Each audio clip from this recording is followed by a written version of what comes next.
My brother's laughter cut through me sharper than any blade.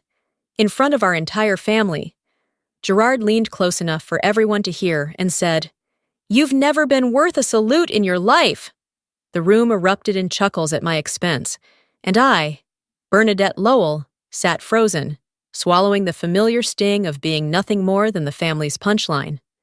The air at Arlington carried a silence unlike anywhere else, a silence heavy with memory, with sacrifice, with names carved into stone.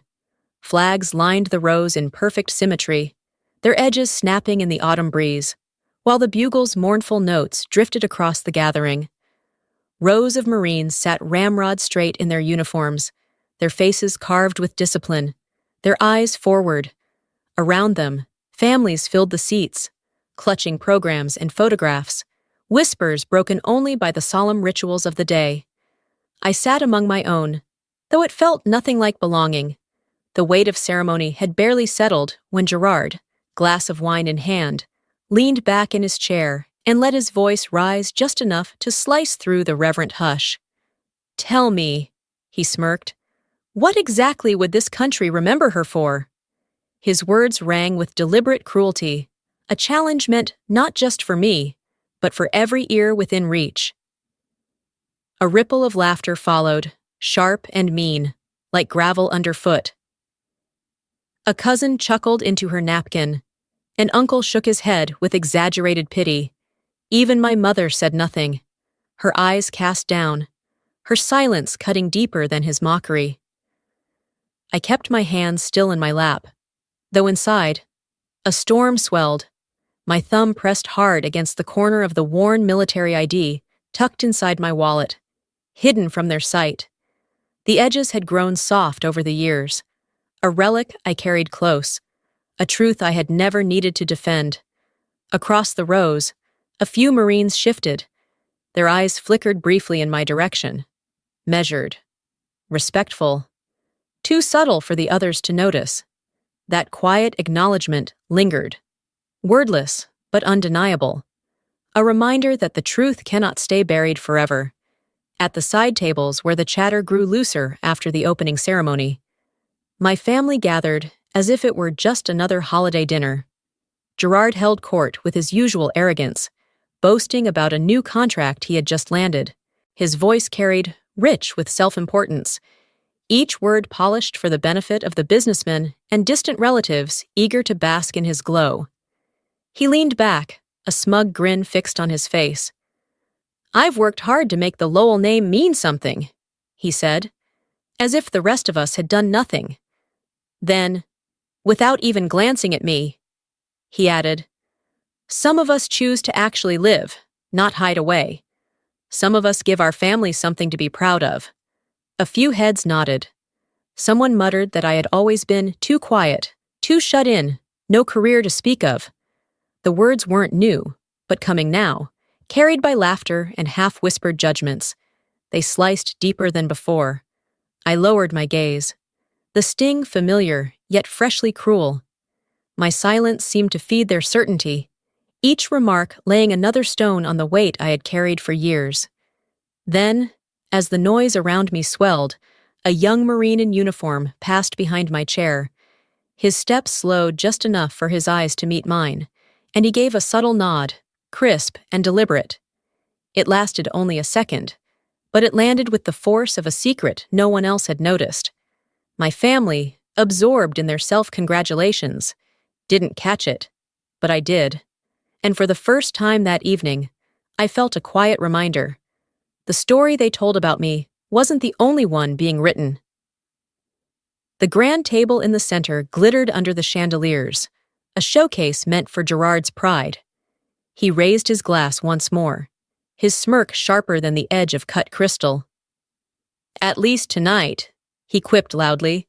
"She managed to arrive on time."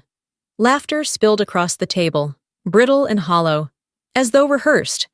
I kept my expression still, my hands folded neatly. The ridicule rolled over me like an old storm I'd weathered too many times before. But beside me, a Marine officer in his 40s gripped his water glass so tightly his knuckles whitened. He said nothing, yet his silence held an edge, a restrained reaction he couldn't quite conceal. From across the table, two younger Marines exchanged glances.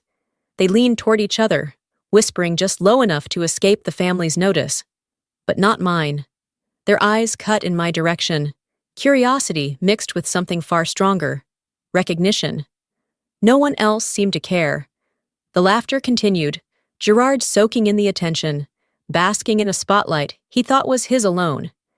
Yet beneath the polished surface of his celebration, there was a current shifting in the room, one that my family was too blind to see, and I knew, with a steady calm, that it was only a matter of time before that current broke the surface.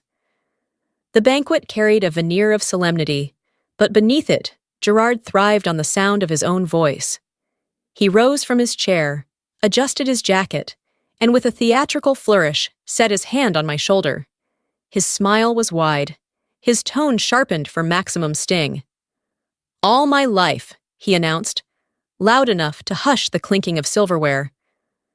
"I've understood what sacrifice means. Everyone here knows it.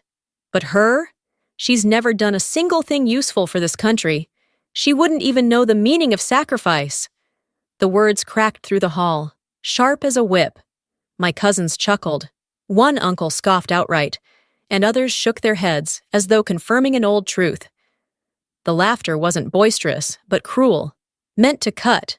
I did not flinch, my eyes locked on Gerard's, unyielding, refusing to bow to his performance. Then, without warning, the Marine officer beside me pushed back his chair. He rose to his feet, his presence towering and silent. His gaze cut across the table, landing squarely on Gerard, with an edge so cold it silenced the chuckles. For a heartbeat, it felt as if he might speak, but he didn't. He simply held that stare, heavy with something Gerard couldn't name, then sat down again. The moment passed quickly for most, but it lingered, unsettling, as though the officer carried a truth just waiting for the right time to surface. The master of ceremonies cleared his throat, prepared to transition the night back to order with the roll call of honor. Chairs shifted, glasses set down, conversations dimmed, and then, before a word could be spoken, a thunderous scrape filled the hall, rows of chairs pushed back all at once. 200 Marines, seated in formation throughout the room, rose to their feet. The synchronized strike of boots against the polished floor echoed like cannon fire. In one motion, they turned, their eyes locked on me, and in a single voice they saluted. "Ma'am Lowell!" The sound reverberated against the high ceiling, a wave of respect so powerful it froze the room. Gerard's face drained of color, his lips parted without sound.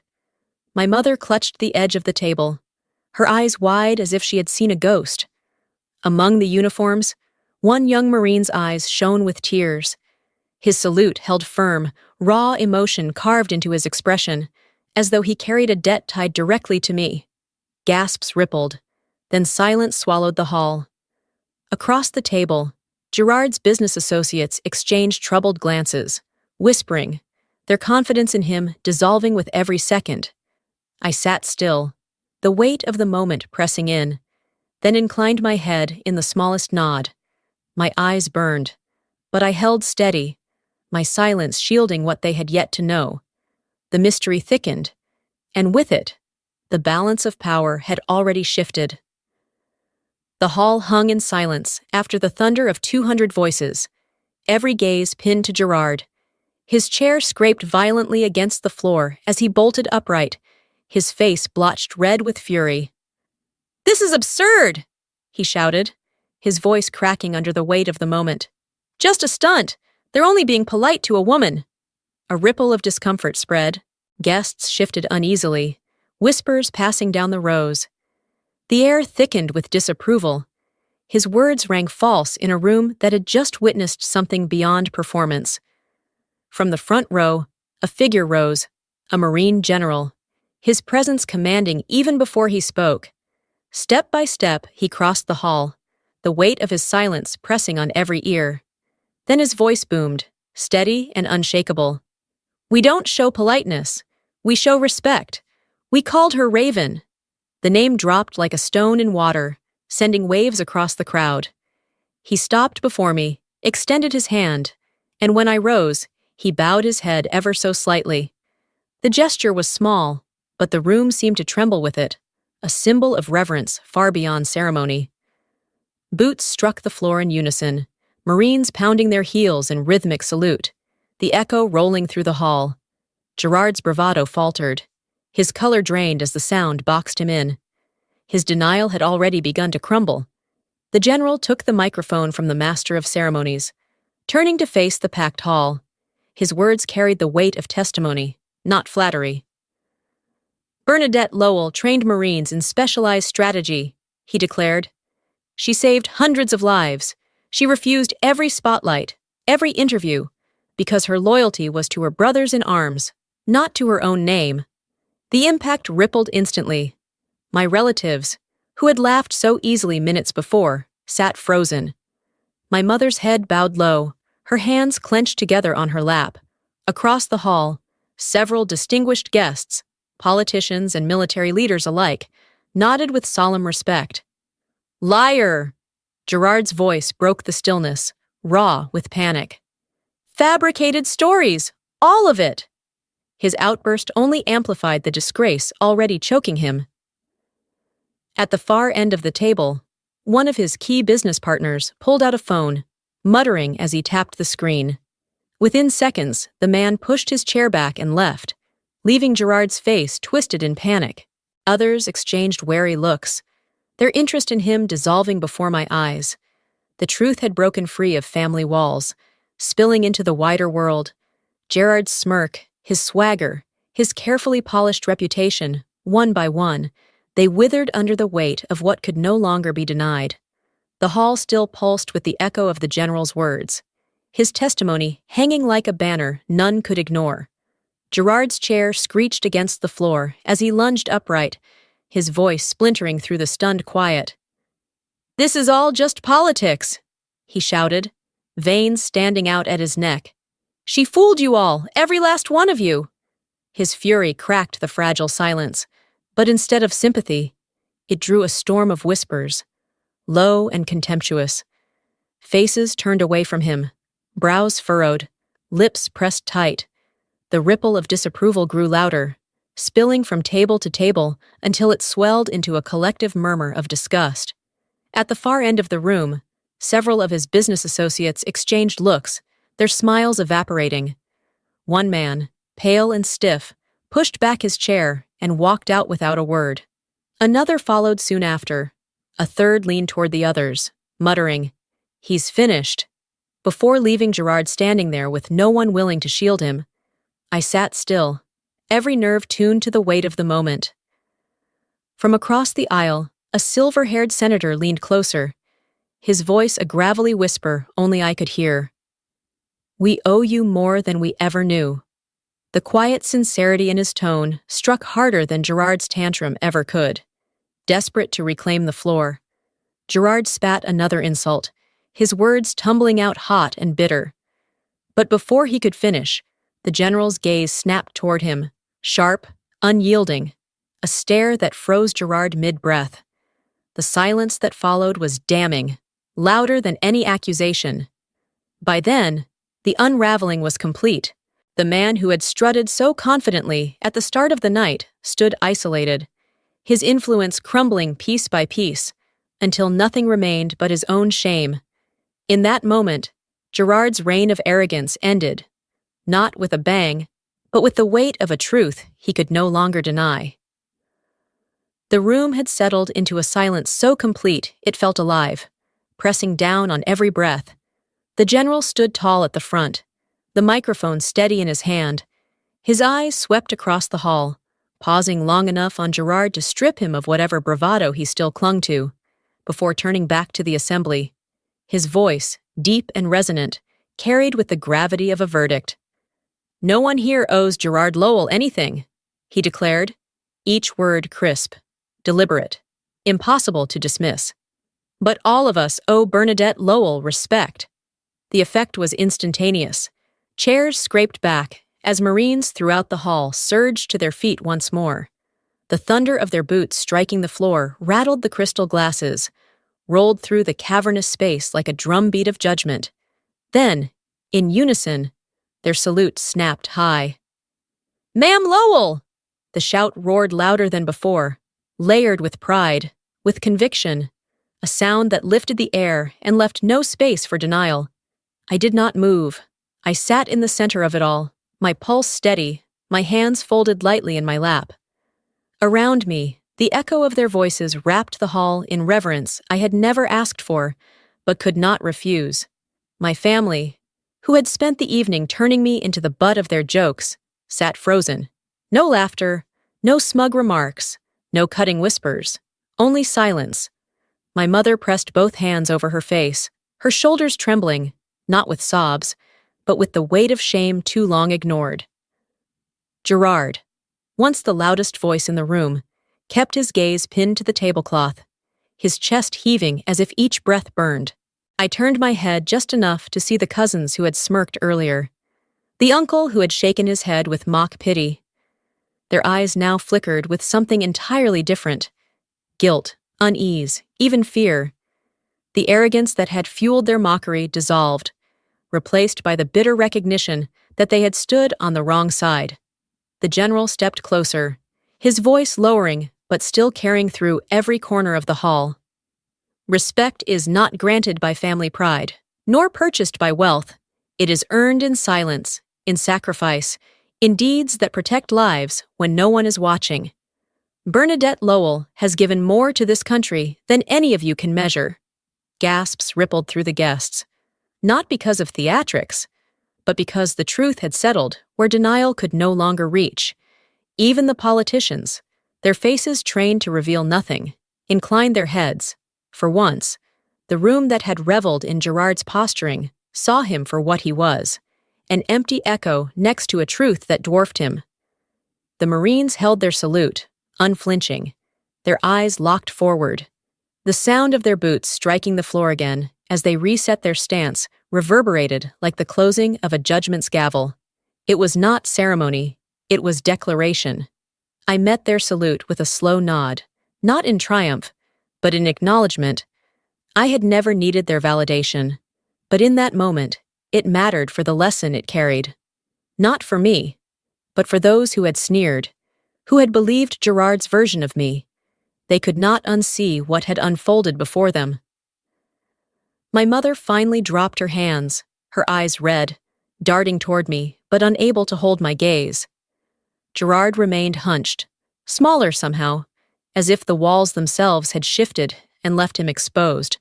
No words came to his lips, none could.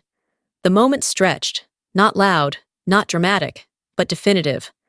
The lies had shattered, the masks had fallen. The truth was no longer hidden in whispers or glances. It stood undeniable, fortified by the voices of 200 Marines and the authority of a general who had nothing to gain. I had not argued. I had not shouted. I had not pleaded for recognition, and yet everything was laid bare before them. When the general lowered the microphone, the hall remained still, as though everyone understood they had witnessed something irreversible. Justice did not arrive in a blaze of vengeance. It arrived in the quiet force of truth, undeniable, unshakable, and final.